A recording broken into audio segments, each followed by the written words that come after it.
Hey, it's Tom, And Rumble. and this is the happy hour.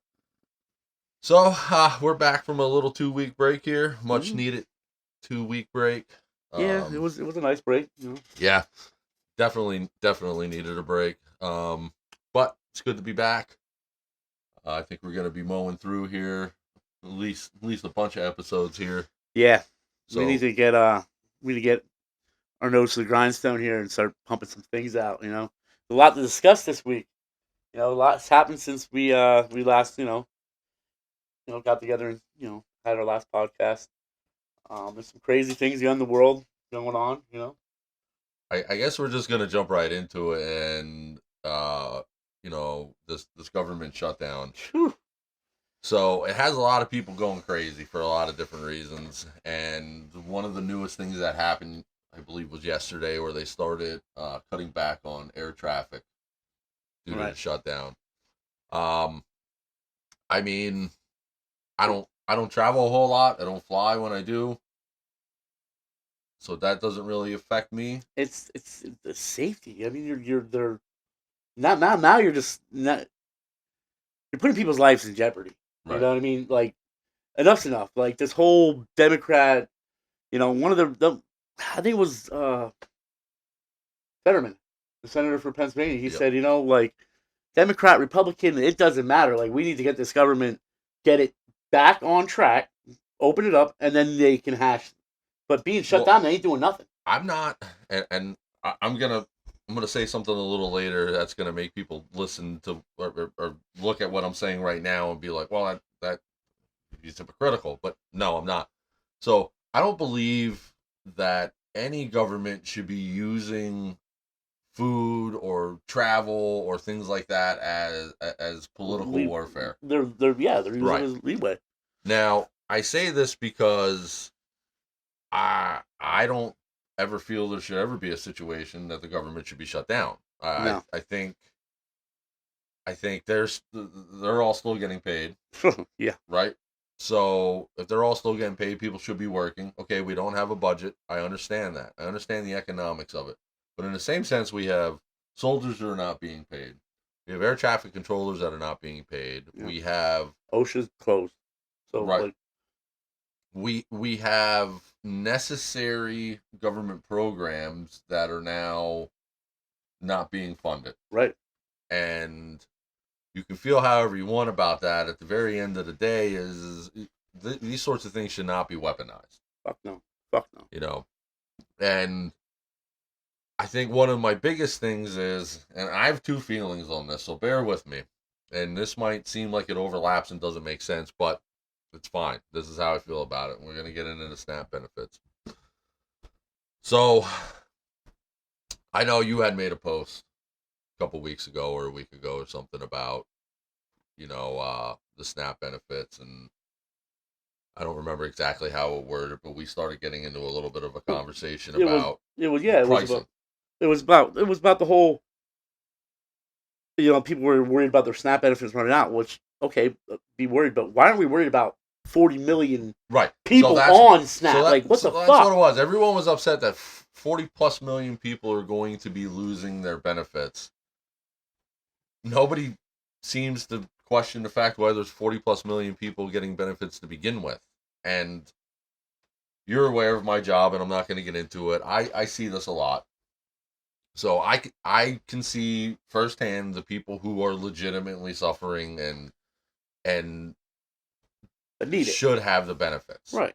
Then I also see the people who have a 90-inch TV, Eat the crab new legs every night. iPhone, you know what I'm saying? Like Crab crying legs. about, well, what are we going to do? Yeah. Well, sell the iPhone and the TV. Right.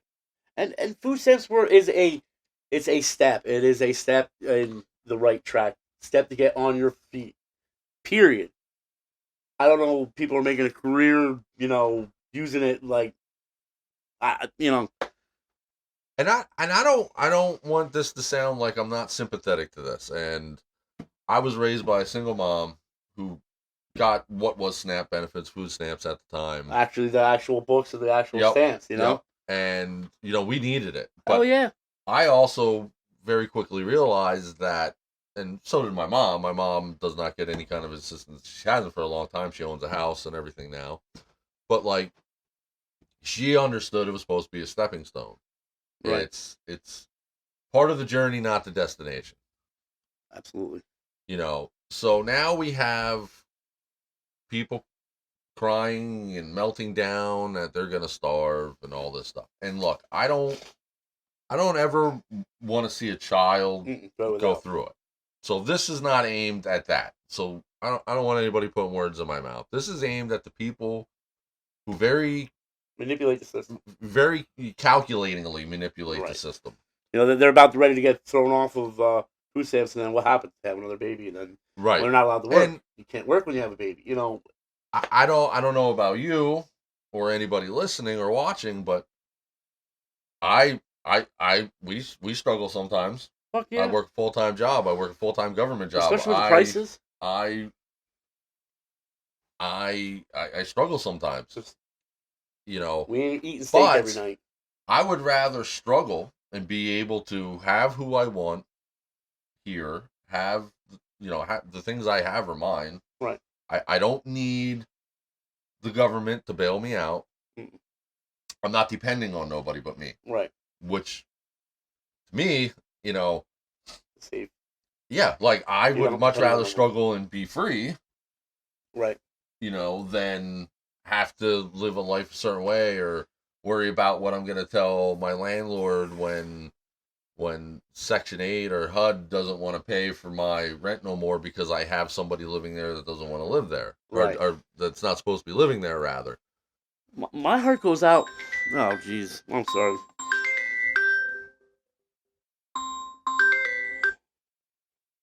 So Sorry about anyway, that. So my heart goes out to the older folks. It's not an episode of the happy hour unless your phone rings. I know, right? It's always ringing for something. My heart goes out for the older folks.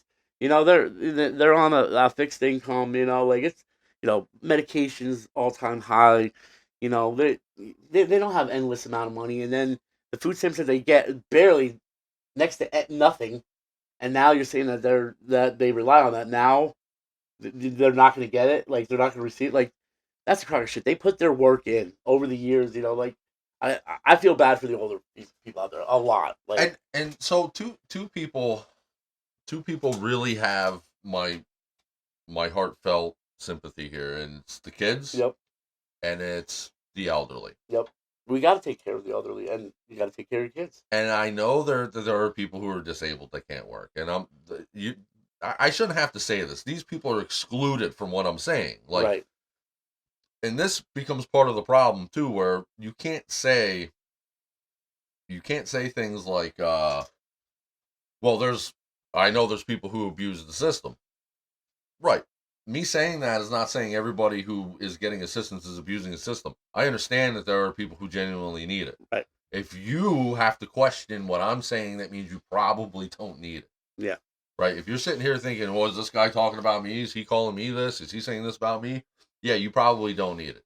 If you legitimately need it, you're disabled, or, I get it. Like, you might have a kid and you're not prepared for it, or you might be in an abusive relationship and have to get out, and this is what's available to you, by all means. But within a certain amount of time, you should be able to figure it out and be able to not be dependent on anybody. Right.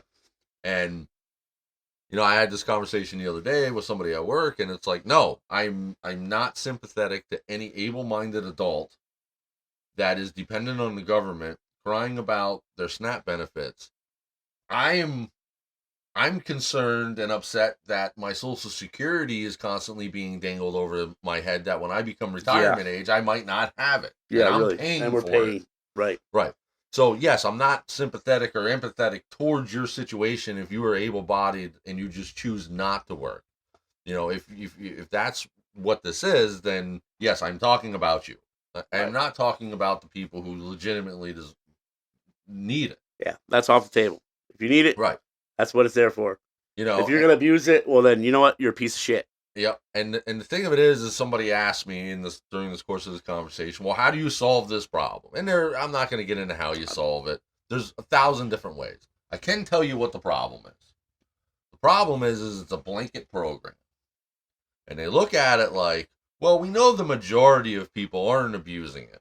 Okay, and that might well be true, but the majority of 40 million people is 21 million people. Yeah. So you could potentially have 19 million people abusing this system. And I know what you're going to say. Not everybody gets full benefits. It's based on your income. Yes, I understand that. If you are working and you are paying taxes, I ain't got no quarrels with you for you getting SNAP benefits or anything. You're helping offset your costs to the system. Right. I am talking about the people who are able-bodied. Okay? I don't want to hear I can't afford childcare. Okay? Because at some point, that kid turns 5 or 6 years old and they go to school for 6, 7 hours a day. Well, that's when they have another baby. Right. So this is what I'm talking about. This is what aggravates me. And I'm not saying don't have kids. What I'm saying is don't do things like having kids that you can't afford. Right. It's become a career choice. It's become a lifestyle. I mean, it is. You're pretty damn good if you're able to manipulate that. The system. You're pretty smart to do it. I mean, it's work. You're putting in work to actually get something for free. And I say this all the time to people I work with, my coworkers. If people were to put in as much effort into doing something constructive as they do is trying to dupe the system or trying to manipulate the system, got it. We would have a lot more astrophysicists in this world. We probably wouldn't have to pay for power anymore because somebody would have probably developed, they already did. Quantum power somewhere. Well, they already did. Tesla did it. Right. But what I'm saying is we would already have these things. Right. If people put as much effort and thought into being constructive and a well member of this blessed society. I don't say this with any animosity because if that's the lifestyle you choose to live, good on you. I would hope that you would want more out of life. I would hope that you would want more for your kids. Right. But now here's what happens. The amount of money I have to buy food with is unchanged. Yeah. Yours changed. This is the difference. Yeah, but there's some weeks that I'm sitting there like electric, food, rent. Oh shit. Well, I guess listen, I'm eating hot dogs and I think everybody does it now. So for me, it's a little bit different than you. Like I have kids, right. But I also now have a second income. Right. You're my wife. Oh, I thought it was the OnlyFans. No. so my wife. I'm gonna look into that OnlyFans. My wife has been helping out a friend's restaurant. We'll get into that a little bit because I don't know if you saw it. Our podcast was actually part of something they did. Oh, cool. It was very short last minute, which is why I didn't get a chance to talk to you about it. Oh no, man! It fell into my lap and I took it. Oh, because they're friends of ours too. Hey, cool. So, and I know you go there to eat sometimes. Where? The eatery up in Jim Thorpe. Oh, absolutely, yeah, dude. Yep. Awesome place. Eatery Jim Thorpe, go there. That's some things Eatery Jim Thorpe, go there. Awesome breakfast. But it's like, thankfully, some opportunities came my wife's way. She's starting a business and things like that. So, like, my dynamic is a little bit different. And here again is where I say, like, okay, yeah, I have kids. I've been working every day since 16, full time. Yeah. You know what I'm saying? I went to school and worked almost a full-time job. I worked 5 nights a week and did other things.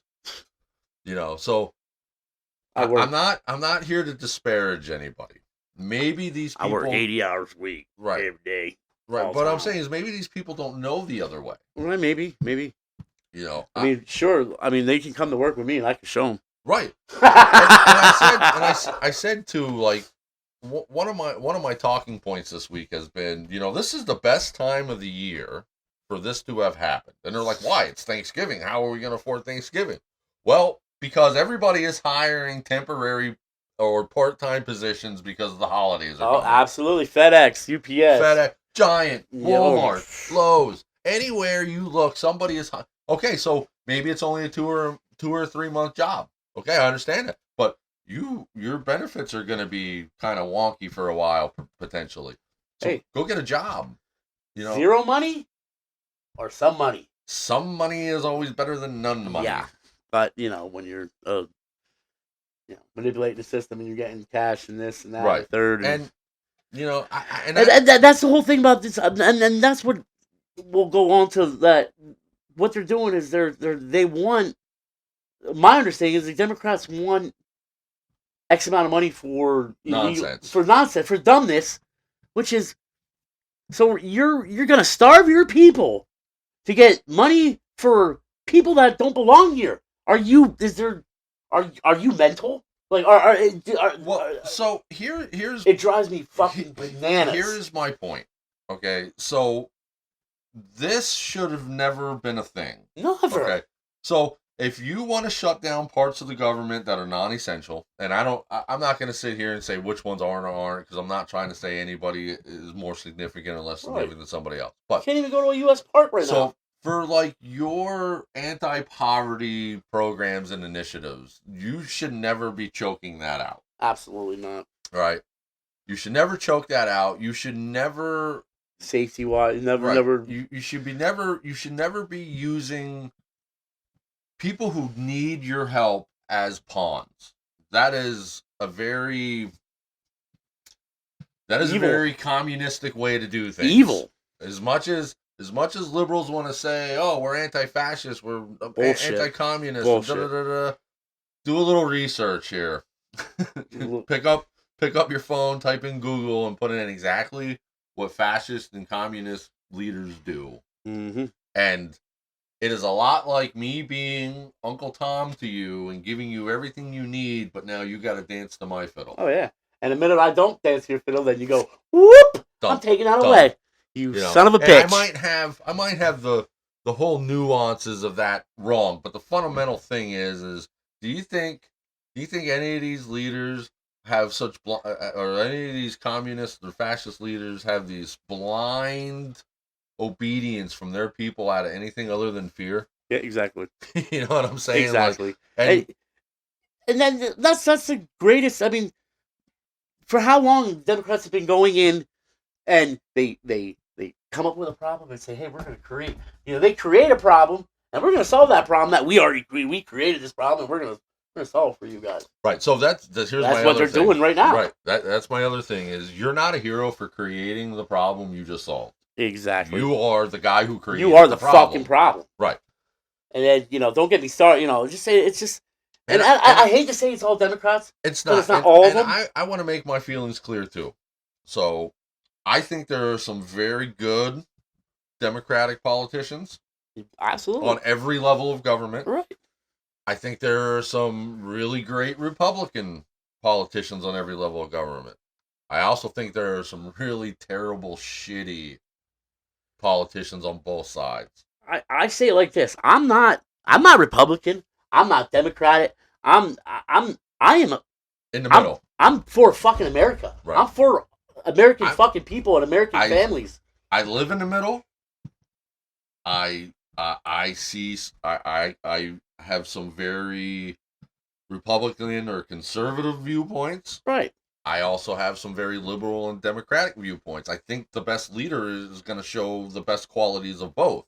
I think we should abolish freaking Democrat and Republicans there should be no years parties. ago. So there should be no parties. Right, there were no parties years ago. So here's what happens, and we open the floodgates, and yeah, so I mean, we're it's, going. It's one so thing that's here's how it goes, and this is why we were in a government shutdown.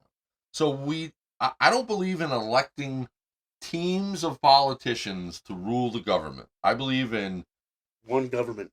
Well, not only that, so now I voted for Team Blue, and now they're choking everybody out. Or I voted for Team Red, and whatever. Well, we're not. I don't want to vote for teams. I don't nope. think.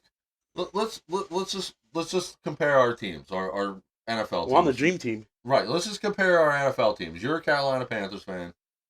I'm a Philadelphia Eagles fan. I don't believe every player on the Philadelphia Eagles is the best player at their position.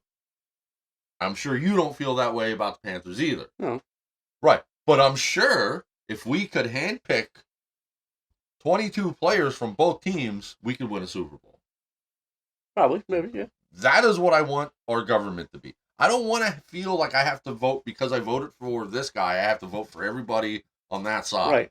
Or, you have to, like, look what New York, I mean, I guess, I don't know. If this is going to be, this might sound racist, but God damn it, does nobody remember 9/11? And then look who they just fucking voted into. I don't inherently think that that's going to be any bigger. Listen, I don't think that's going to inherently be a bigger problem than anything New York has ever had to deal with, anyways. Here's how I feel about it. So this is the beauty of American politics and the way the governments are run from borough or town or city to the presidency. I think it works better at a local level. Yeah. Okay. So at a local level, we're not. I'm not going to mince words, and this can sound however I want. New York is a very liberal city, as most cities are. Right. And you can view that however you want. You can try and analyze and dissect that, put it under a microscope, and try to find fault in what I just said. But the reality of it is, by the New York City, right, is very liberal. But what I'm saying, all cities are liberal. All major cities are liberal, and that's pretty much because of the makeup of the city. And that doesn't mean anything other than fact. You show me one city that is not at least half liberal, I don't know what to tell you. Even I'm sure there's cities in Texas that are the bigger cities are liberal. Maybe. I think so. I'm pretty sure Dallas is. I heard but anyways, my point is this. So I think having being those people are electing people who they feel best fit how they want their city to be run, and I think that's great. And I'm not going to sit here and say anything bad about who got elected to mayor of any city anywhere. I will. I'm not, because I will. You're the ones who have to deal with who you just elected. Yeah, what the New York City mayor elect does is not going to affect me. All the girls are going to be wearing freaking masks, and but what I'm saying is that doesn't affect me. No. Right? They voted for it. They're going to get what they asked for. Good, bad, whatever. Ugly. Right. I'm not saying it could be really good. It could be. Right. Maybe. So doubt it. What I'm saying is this is kind of outside of that. That is the last real place where individual votes matter. I anymore. mean, fucking the New York Yankees, bro. And now look at who the governor is. The Yankees, bro. Right. Come on, man. But my point. Tony Soprano, bro. My point is this. Come on. Once you start getting outside of local government, your vote means less. Your needs and your wants are going to be less and less represented the farther up into government you go. Okay? So that being said, we're going to do a knock on this. We're going to start closing it down, though. What? I don't know. I think we're going too long on it. Oh, maybe not. I opened up the gate. You know what? Opened the gate. I did. So you know what? It's going to be an all-out war. So what I'm saying is now you got me all. Well, we're going to spend 5 more minutes on this. What I'm saying is, how do we fix this? How do we fix it? Well, having parties is not going to fix it. Right? Because we're not voting for who is best going to serve us. We're voting more so out of, I don't like that guy. Right. So I'm voting for that guy. So what they're doing with, taking everything away from us, everything shut down, whatever. Why don't we do that to them? Well. So until the government is opened back up, y'all motherfuckers ain't getting paid. Right. Well, and let's see how quickly it opens up. You just got paid, right? Yeah, because I worked. Did the tax dollars come out? Fucking ain't right. Yeah, the fucking ain't right. Why am I paying taxes if all you motherfuckers ain't working? Exactly. You know why? Because that money's sitting in the bank collecting interest. Yeah, you know what? So then I'm going to go into my HR department tomorrow, on Monday, and I'm going to say, you know what? Government's closed up. I want to put a hold on my federal income tax, taken out. You know what they're going to tell you? What? not happening. Yeah. You know, I'm gonna write a letter but to sum to this who up, this may concern. You are not getting any more of my money until you open up. P.S. You suck. but to sum this up, you know, I'm. Do I think there are people who don't deserve the benefits that they're giving? Absolutely. Do I think we should be using food No. as a weapon of politics? No. That's a bad look. No matter what side of the aisle you're on, Here again, that's a bad look. America's just looking weak, and it just makes us look weak. Like when you got I hate you got so many people on SNAP benefits, so many and people like okay the holidays are coming up, it's a bad time for this to happen. Good time for them, good time for them. They don't gotta worry about putting turkeys in the oven. Right. But I do. Right. But hey, if you're worried about it, I have a solution. What's that? 24th, 5 o'clock, the Lighthouse Church in Palmerton, community-based Thanksgiving dinner. All you can eat. Well, all the fixing. I'll post it on our page. All right. The flyer. We have curbside to go to, so you can actually call a number. Ask us how many, now, family members. This is Thanksgiving Eve. This is Thanksgiving Eve. I would suggest that everybody listening, instead of doing takeout, actually comes, because I believe both of us are going to be there helping out this year. Yes, we are, and it's so. One of my good friends, he races motorcycles, drag racing. He's been doing this for the last 10 years. I've been doing it like the last 6 with him, and a bunch of businesses, came together, donated a bunch of hams, bunch of turkeys, potatoes, and we just make, all the fixings, turkey, ham, gravy, mashed potatoes, filling, and people in the community, they'll, we give them turkey, they'll make a bunch of them, bring them in, and we don't care. We do it at a church, but they don't care, how much money you make. We don't care what you drive, it doesn't matter, nothing. It's just good come, for the community to get together. Just come, have a dinner, talk, dessert, apple pie, pumpkin pie, whole 9 yards. You know what? And for what? Nothing. Zero. All I ask is come hungry and eat. And take fellowship with your neighbors. No, that's awesome. Yeah, I know you've been doing this since I know you. Yeah. You've been going down, yeah. and it feels good to give back a little bit too. Now, I will say, one of my buddies was in crisis mode. Not really crisis mode, but he had something come up. So I will be on call Thanksgiving Eve. But I'm still...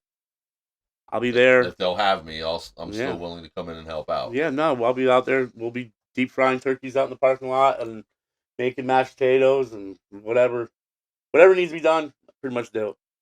It's a good. People. You see a lot of people, like a lot of smiling faces, a lot of elderly people come in, and then like we walk over to there's a high rise over in Palmerton there. We pretty much across the street from the church. So we usually walk a bunch of... So the high rise is... Is that where you're on call? Well, the high rise is one of those places that I work. Oh, well, we walk like 50 meals over to people. Palmer House. Yeah, yep. We walk them over there, some people can't make it out. Which is fine, and that is almost all... I'm pretty sure that is an elderly high rise anyways. Right. It is. Now that I think about it. I'm not usually there. I do work for the agency that owns it. Right. But yeah, I mean, I just wanted to put that little plug. If people are, if you're out there, worried about what you're gonna, bring the whole kids, bring the family, hey, don't worry about it. We got it. Leave the hard work for us. Sounds good. Yeah, I'm looking forward to it. Yeah. It's kind of one of the cornerstones of our podcast is we want to be helpful and more community based, right? Community based. We're still gonna talk all our shit. Hell yeah, that's we're still gonna talk about things that need to be talked about. Yeah, and we're still gonna talk shit because that's what I do best. Talk a lot of shit. Yes, you do. So guess who's first place in our fantasy league?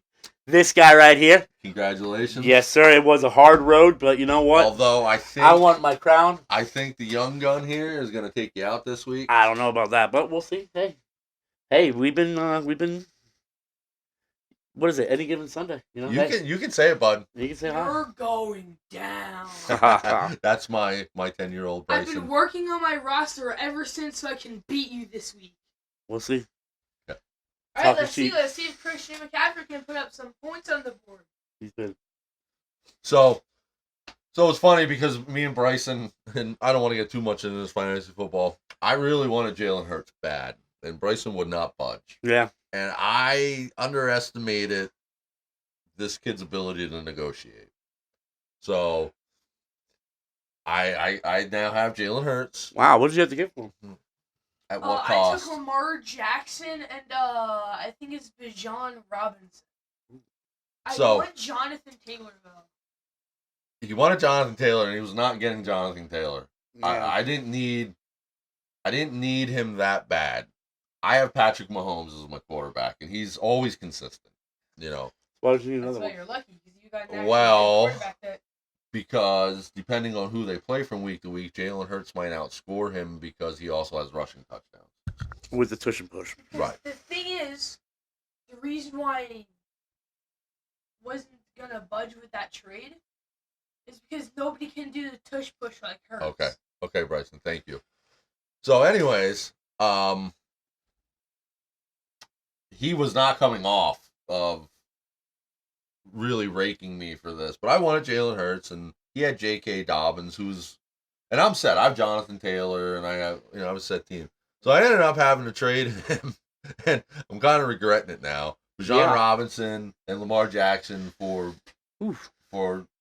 Jalen Hurts and Lamar Jackson's J.K. pretty Dobbins. good. I mean, because he's coming. I don't. Here's the thing. You don't start him. I didn't start him. I was starting Bijan Robinson at the beginning of the season, and then he kind of fell off. Right. So I don't know that I had since gotten Jonathan Taylor. So could be a move. I probably wouldn't start Bijan Robinson for the rest of the season anyways. Mm-hmm. You got Jonathan Taylor. Right, and now I have a backup for a bye week should I need one at running back with J.K. Dobbins, who's been pretty consistent. Right. So, but we were 2 or 3 days back and forth about this trade. Actually, no, it was one day in the morning for school. You were like, "I have a trade for you." Yeah, but and then when we got home, we finished the negotiation. No, it was the next day. Oh yeah. So it was 2 days. All I know is I have 2 pretty days hard into the each team, morning and we'll see what tomorrow brings because Well, I'm bringing the pain. I pretty much have a bye week this week. Yeah. And I guess somebody else dropped out because they couldn't hang. So Alyssa has a bye week this week, essentially. Unless he has a change of heart and does his team. Yeah, we'll see. But not really. The real game for me is you and this guy. He's been on a tear. Yeah. He's been on his tear. Yeah, he's up and comer, you know. You know, he's been on a tear. His team's. So what do you think? What do you think about the Panthers and Saints this coming week? I think the Saints are gonna beat. Yeah, but honestly, all I gotta say is I got Drake London, and he's been. I don't know who that is. Points on that board. Wide receiver for the Atlanta Falcons, who was initially who I wanted to trade for. So I wanted Jalen Hurts and Drake London, and he wouldn't. Won a game yet? I don't know. I don't think so. No, listen, this is how I look at it. Everyone was giving my wife crap about her being Dallas Cowboy heavy on offense, but they are the number one offense in the league. What did they do last week? Nothing, but that happens for me. Last week was the worst week I've ever seen in fantasy football. What did I tell you? Murphy's Law. Right. Murphy's Law. It was the worst week I've Dude, had. I was sweating bullets there, and then when I was like, I actually fell asleep, and then I woke up the next morning, and I didn't. It wasn't until like noon that I went on and actually signed on. I'm like, damn, I won. Like, holy shit. Well, I was watching it. I had a vested interest in you losing. Right. Okay, so had you lost, I had already lost, but had you lost, you and I would have been back tied for second place. Right. Had I won, you would have been first. This is the first time all year I haven't been number one in the power rankings. Right. Again.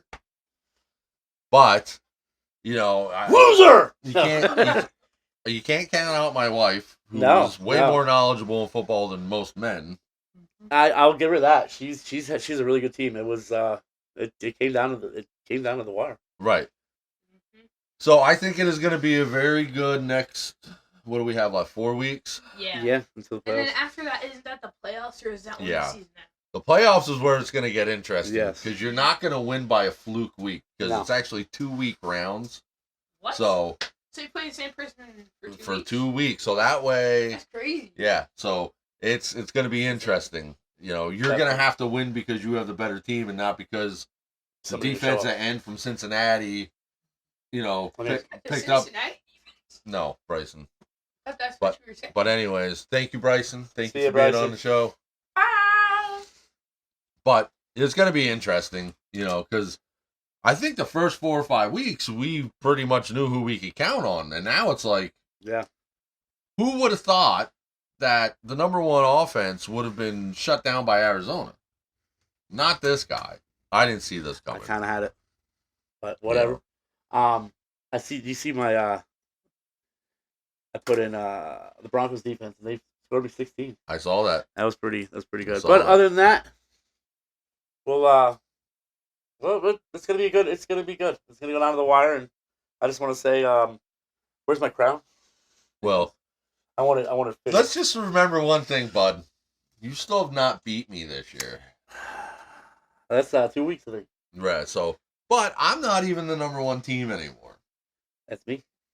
You know, I Bryson, you have it right there. So Yeah, I'm looking, and I'm currently down by only 3.25 yeah, points. that's not what I want though. But also, Lamar Jackson, well, in, like, ranks for the position or whatever, You're on live. You know he's that. number one. But also, Okay. what I wanted to say earlier is that the reason why I didn't take Mahomes is because he was on a bye week. That's fine. So Besides, you I are still have Stafford. okay, Bryson. Thank you. So you are 5-1. Yes, I am. I'm 4-2. Yeah. My wife is 4-2. Bryson is 3-3. Is there He who shall remain unnamed is 2-4. Oh yeah. And the bye week team is 0-6. Yeah. Which they're gonna finish that. All right, thank you, Bryson. See you, buddy. So moving on, while we're on the subject of football, it was a wild thing with the Cowboys player. I forget. Marshawn Nealon or Yeah, Nealon, Nealon. yeah. Apparently he passed away. Okay, thank you, Saw it on a Bryson. video. Thank you. So I still don't know. I haven't read anything into it since yesterday. You might have a little bit more insight on this. So what I'm gathered is there was a traffic stop. Police tried to make a traffic stop on him, and he fled in the car, ended up crashing the car, and then fled on foot. And that was around, I think, 10 or 11 o'clock at night, and then they found him around 1:30 with a self-inflicted gunshot wound. Right. So don't know what transpired, but damn, dude, 24 years old. had the world by the balls. Fucking he's playing a kid's game, making X amount of money. I don't know what you're making, but you're making good money playing, Dallas Cowboys. Right. I don't care if it was drugs, if it was you had an unregistered gun, whatever it was. You take that, slap on the wrist, whatever, do what you. But to take your life, come on. Right. I mean, 24 years old, you still got the whole. Damn, dude. And that was sort of a thing where I was shocked by a couple different things of that. Number one, like just the week before, he returned a block punt for a touchdown or got a touchdown somehow. So I would think he'd be on the top of the world. And the other thing is I don't know if he had some kind of history with head injuries or the CT or if he had any kind of mental illness or anything. But like now we might the news might come out later today or tomorrow or Monday that he was like might have killed, maybe there was other things going on, and I don't want to say, I'm not trying to disparage the kid because God, it's a shame. Right. But for me, what didn't make sense is, okay, you're being pulled over by what was it, the Texas State Troopers? Yeah. Pull over, man. What did you do that would warrant this? Like, what are you gonna do? Get suspended a game? Like, I don't understand. But something wasn't right. I mean, maybe he wasn't just right. And I kind of reserved like any kind of real thought onto it until I just didn't have enough information Right. to there had to be, and maybe there wasn't, and I'm not trying to allude to I don't know the kid, I don't know much about him other than what you just stated, but I mean it's a shock. It is. Anytime a 24-year-old loses their life There's is no need for that. I mean, yeah. and that's I know ESPN did a little thing, getting on, back to, our previous weeks is, it's not the norm for guys to say, hey, I'm not all right. Like that's, and we're trying to break that stigmatism. Like, yo, dude, And if we spent a month on that. We yeah, did 4 and episodes on then this this. happens, it's like, dude, if you're not, like if something's wrong, like tell a brother, tell a family member, tell, like say it. It's not no. Who cares if people say, oh, you gotta be a man. Fuck that shit, dude. Fuck that shit. Fuck that stigmatism shit. Because you know what, if you need to talk to somebody, somebody's out there that's gonna talk. Right. And let's break that norm that men can't talk about their feelings. Because like if I have friends, dude, I want you. I want you. If you're thinking anything like that down that road, fucking give me a call, dude. I'll spend hours with you talking on the phone. I'd rather save somebody by talking to them on the phone than having them go down that Right. that No, road. I agree 100%. It's a shame, and it's the world. It ain't getting any easier either. With prices up and shit, just the world's gone crazy. And I get it. We all get it. We've been in those shoes before. It's Yeah. like you just think that where am I going to go from here? Like I have no option. But somehow you always get through whatever get through, and shit that might have meant a lot to you, man. Like just from my past, like fuck shit that happened like years ago. Like I was to the point where I didn't know where I don't even remember the shit that I was worried about then, Right. because it's not I important. I think some people just have a hard time. Relax. I don't know. It, I was talking to one of our elderly tenants where I work, and she's like, "Why is everybody always in such a rush?" Yeah. And I remember saying to her, I'm like, I don't get it either. That's why they don't enjoy life, because they're always in a rush. Like, and I just feel like I look back. I'm looking back at that now, and I did shortly thereafter that conversation too, and it's like like we have no choice but to be rushed. I Like, mean, if you don't rush, you don't get paid. well, I mean, and a lot of things, you're not first in line. You're not first. You're last. Like right. Well, it's like for me, it's not even that. It's like it's just there's not enough hours in the day. it's right. It's just You like wake just up, the way we're structured. Like not us, but just the way like society structures things. Like okay, so you have work from this time to this time, and then you got to come home and you got to eat, and then if you're a kid, if you're in school or you have kids in school, it's the homework's got to get done, and then it's like okay, now we have basketball practice, and now it's time you have to get a shower and go to bed, and just a hamster in a wheel. right. So, like I've definitely taken notice that the days go by so much faster that I'm 45 than they did when I was 25. Dude, I mean, I see those feeds where it was about the young kids like, hey, you want to come back to the '90s? Like going to Blockbuster and Right. like you know before the internet shit happened. Like, dude, things were so just ouch. Dude, summer days would last for like it seemed like the summer would be forever. I can remember being a kid and being bored. Yeah, Okay. Not because there was nothing to do, but because it just seemed like you we ran out of already like did everything yeah. that day. I mean, we would be on the And bikes from like 8 in the morning till like 9 o'clock at night. 8 o'clock at night. and now it's like I'm not saying I never get bored. There are days, and they're very seldom that I'll sit here and be like, man, I'm bored. But it's like I know the day goes by so fast, I don't have a chance to be bored. No, I can't get enough done. Because like my typical day starts. I start work at 8 o'clock in the morning. Right. Okay. Now prior to me even going to work, like my son, we take my son to the bus stop, which I'm affording that luxury. I can get him to the bus stop every morning, and then I can leave for work. So it's like he I go to work, I come home, it's 4:30. Okay, we have to eat between 4:30 and 6:30 a couple days a week because he has basketball practice till 8 o'clock. Right. So it's like, okay, now I get home, it's 8 o'clock. They gotta So rush around and get ready right. for bed and do your homework. So, and which is why he does it before he leaves. So now it's like he can come home and get a shower. But for me, it's like I go to work, I come home, I get a shower, I eat, I go to practice for him. There to 8, come home, get him ready for the rest of his night, get him settled in the bed. By then it's 9 o'clock. Now it's like, okay, now I'm tired, so I might watch an hour of TV, and then I'm in bed. So it's like I don't really have time to be bored because like I feel bad because they'll ask me to play like Call of Duty or Fortnite with them or NBA 2K or whatever game, and it's like, dude, like the day just gets away from me so fast. Like I don't have time to do that, and I feel bad. Like I should never have to sit there and say to my kid I don't have time. But the reality of it is I did spend all day with you.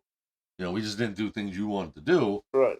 But you want to go to practice, right? And you want to eat, and that's one of the things too. Like there's just not enough time. But like I also think it's important for kids to be part of extracurricular activities. Absolutely, they need to learn how to. I think that's what best thing about being in school. I mean, even more than the academics is being a part of a team, being learning, not to leave your team down or learning. There's so many different situations on being on a team that help you later in life. Like that. I believe so. Right. No, and I agree. I think you actually in most instances get more real life skills out of being on a team than you do in school. And I'm not saying school's unimportant. I think school is a sham. School teaches you to be on a time period working. They teach you to be a good worker. What it does. School, that's what it does. You wake up, you go to work, you come home, you eat, you go to bed. You wake up, go to work, come home, go to bed.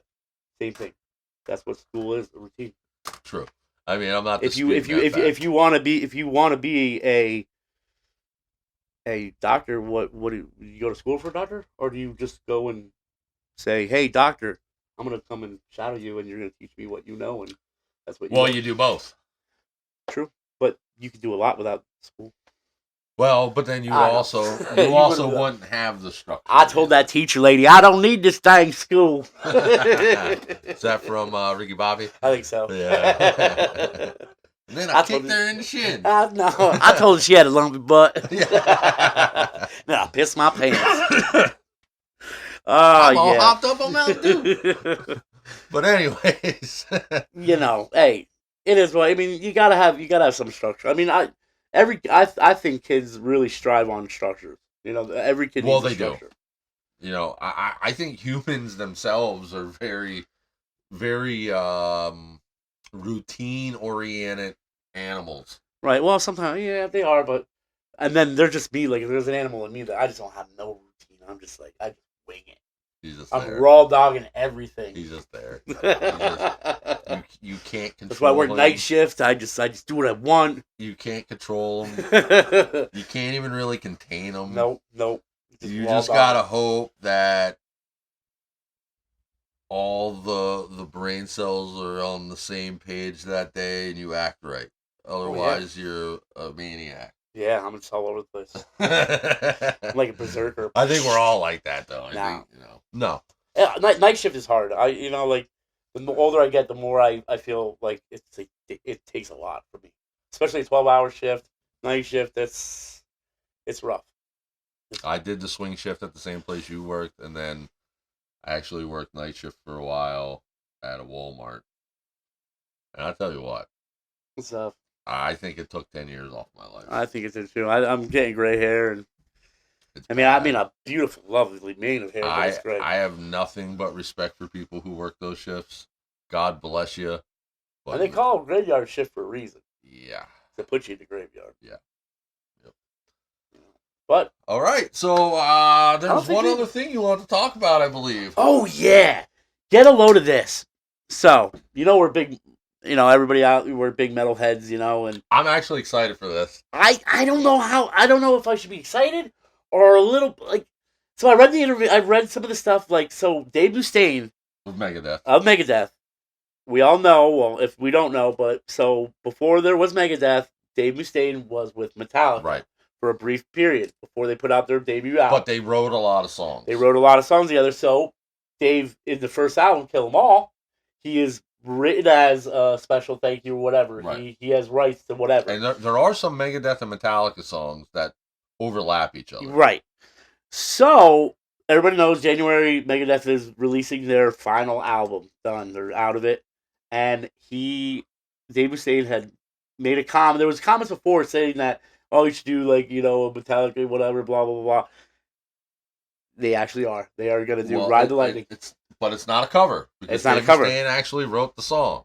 Right. So, but I think the lyrics are going to be different. I think they're going to be the same, but it's going to be in Dave Mustaine's voice. It's going to be, it's kind of going to be like, it's going to be Metallica, What If? Right. If so I would, here's always been my dream, and I'm not one of the guys that picked Megadeth or Metallica. I always liked both. Yeah, I did like both. I never was into that whole rivalry feud thing. See, I don't think there wasn't a feud. Well, there was. But now Dave said there wasn't, but he's saying that he's a lot of respect. But there was. Because all you got to do is go and search YouTube or Google, and you can see just some of the things that Dave Mustaine has said. And I think Metallica and James Hetfield and Lars presumably. More notably, I think they're the ones that kind of just didn't say anything. They didn't want there to be a feud. And Mustaine, he still does it to this day. Right. He will have to say something about Metallica. He's the one that has had the last word on every freaking step. So what I'm eager for is I heard the first two Megadeth songs off the last album. Dude, they rock. They are amazing. They shred, dude. That one, oh my god, he's shredding. They are amazing songs. I love them. There's another one coming out next week. I've always been a Megadeth fan since I got into both bands around the same time. I got into Metallica first, but very quickly, do you understand that Metallica has almost this alter ego kind of thing going with the band Megadeth?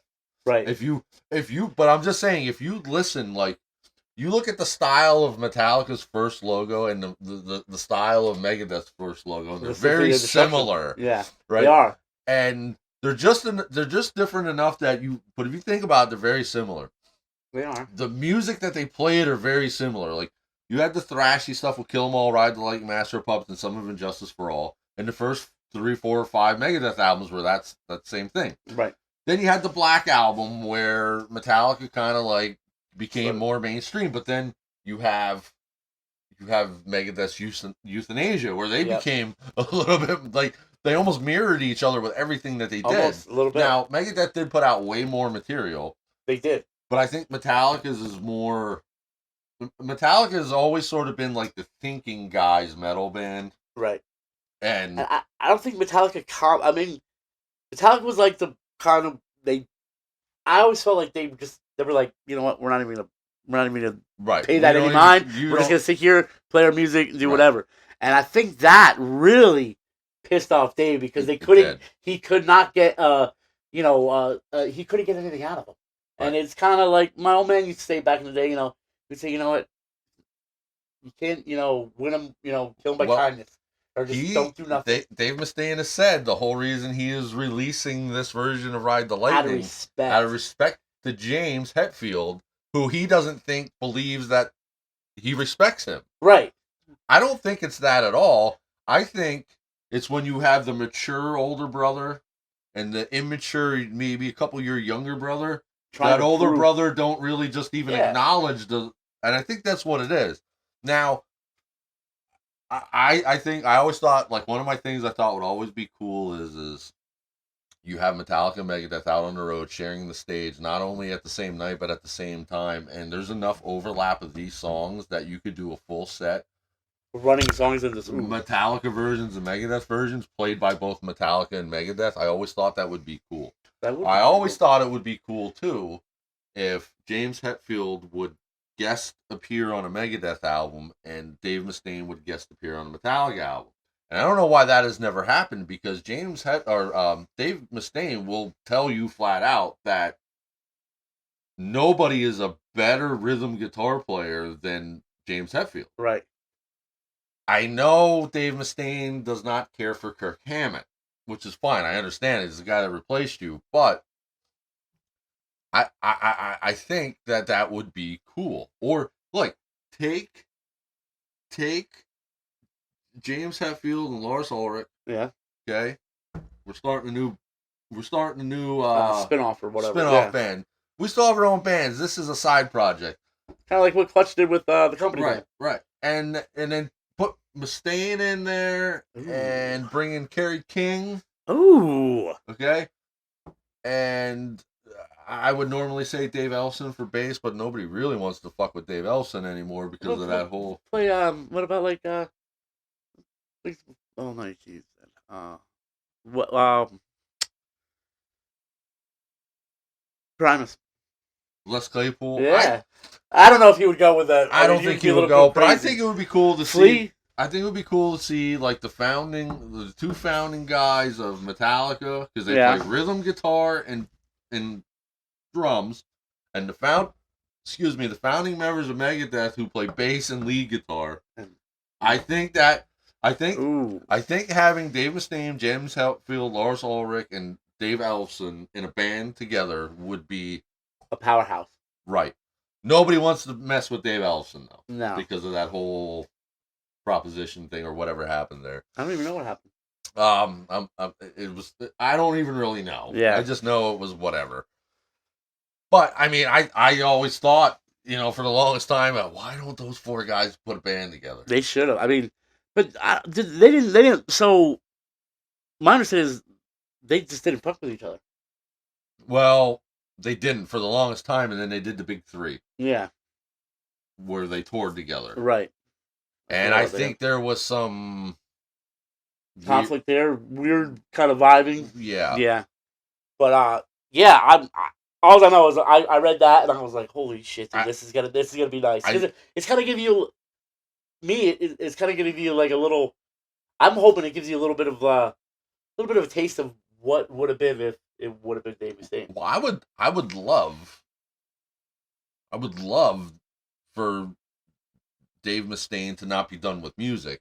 But I think he's done. Do you know that Dave Mustaine has a side project? I do not know that. It's called MD45. Oh, yeah? One album, long time ago, but it's almost like a bluesy style of thrash metal. It's really good. I really enjoyed it. So when he said, is he done with music or is he done with Megadeth? Megadeth is done. It's dead. Megadeth. I don't know that Dave Mustaine is done. All right. I would love to see him start doing some solos, some other stuff. And there was a point in time where Megadeth was almost done. Yeah. Where they in the early 2000s. Everything was going to be Dave Mustaine solo stuff. Yeah. And then whatever happened, The World Needs a Hero was the album, or The System Has Failed. One of those two albums. Was it around the early 2000s, somewhere around there? Yeah, it was right around that time. Yeah. So when I went to see Megadeth at Croc Rock, and when I got to meet Dave Mustaine, that was shortly after the band was done. Megadeth was done, and then they decided to keep it going. I think he had some kind of injury or something. Okay. Nice. I don't remember exactly what it was. Big ego. I don't get Did that. He flies a plane. No, that's. Oh yeah, you're right. Yep. Bruce Dickinson from Iron Maiden. Yeah, I like Iron Maiden too, but see, Iron Maiden just never got popular like that. Not here, they didn't. No, I mean England, yeah. Right. But like, hey, I would love to see. I would never love know. to see some cooperation. So if Metallica or Megadeth, if you ever come across this podcast, hey, get it together. You're hearing it first here on the Happy Hour. It'd be awesome. You could call it Metallideath. Ooh, Metallideath. Like it, Metallic Death. Or Megalica. Megalica. That's something I heard to do with me tonight. Yeah, baby. How about you come on down and Megalica? I guarantee you that album and that tour would be sold out. Every night. Freaking night. Yeah. And they're all in their mid-60s. Like, okay, guys, you grew up now. Let's get over it. Let's do something. And I know it's easy for me to say. It's hard for me to even, like, when we went to the concert, we were just looking up there and just, motherfucker, they're old men. But here's the but they still rock. I'm shocked, and I think this is part of Dave Mustaine's grievance with Metallica is I can't believe, and maybe it's because they know Dave Mustaine intimately. I can't believe Metallica has never said, you know what? Let's take Megadeth on the road with us. Metallica and Megadeth on a headline. Dude, it would blow the. It would, dude. It would. People Right. would go ballistic. And I know they did it with the big three, you Right. know, but like, could you imagine a world tour? I don't know that anybody could be locked in a room with Dave Mustaine for 2 years. I don't even think his own band members come, which is why he like, you know how many, like, look how many different guitarists and bassists and drummers there's been. He does have a very Megadeth. I think he's a very difficult person, and maybe he's not. Maybe he's a perfectionist. I don't know. My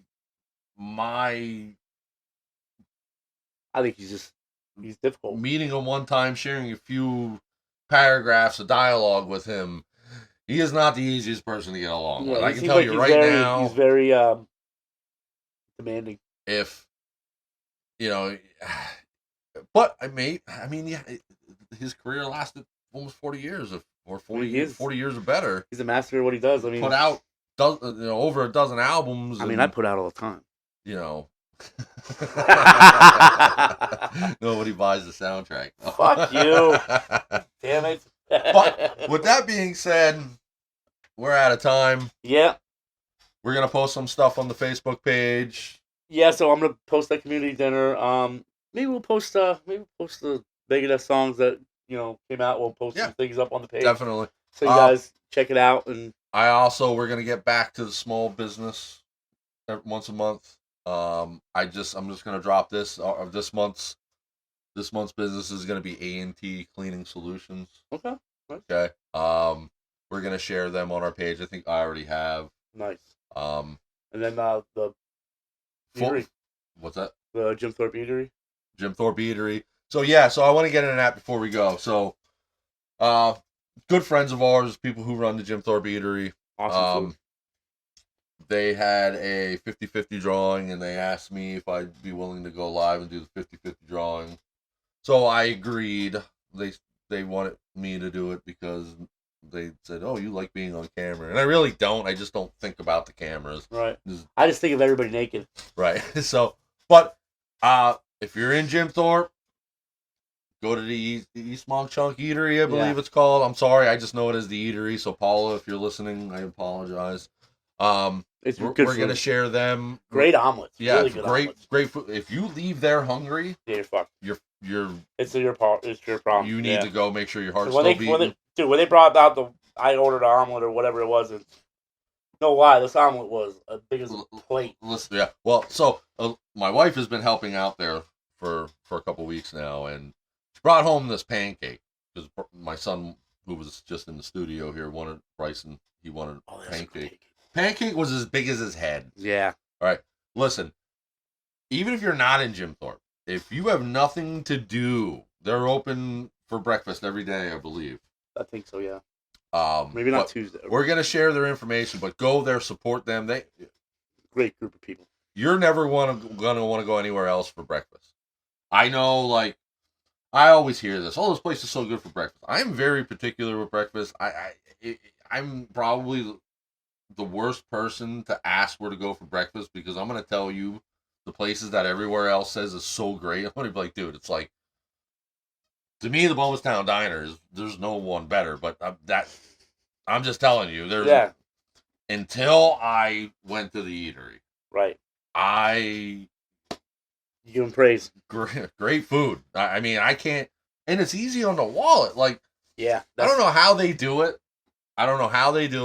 But for the amount of food they give you for their prices, you would be a fool to go anywhere else. I mean, I know from being Paul's neighbor, like every week, the potato guy comes from the farm and he delivers how many, 3 50-pound bags of potatoes. So it's fresh shit. It's not. I've had a bunch of different things from there over my time knowing them. And I've yet to have anything that I regretted getting. Right. And I started coming out of my comfort zone because I trust their food. And right. I don't mean like that it's edible. I mean that it's good. Right. You don't want to spend money on. I mean, how many times you spend good money and you get mediocre, just mediocre-ish, and it's Right. kind of just it's like, dude, I could have just spent the money and did at home and did it for myself and it would have been better. Right. No, it's great. So, but anyways, like we're gonna be you're gonna be seeing a lot of them on our Facebook page. You know, we're gonna have a partnership with them and a partnership with A&T Cleaning. You know, yeah, I'm cutting. I know.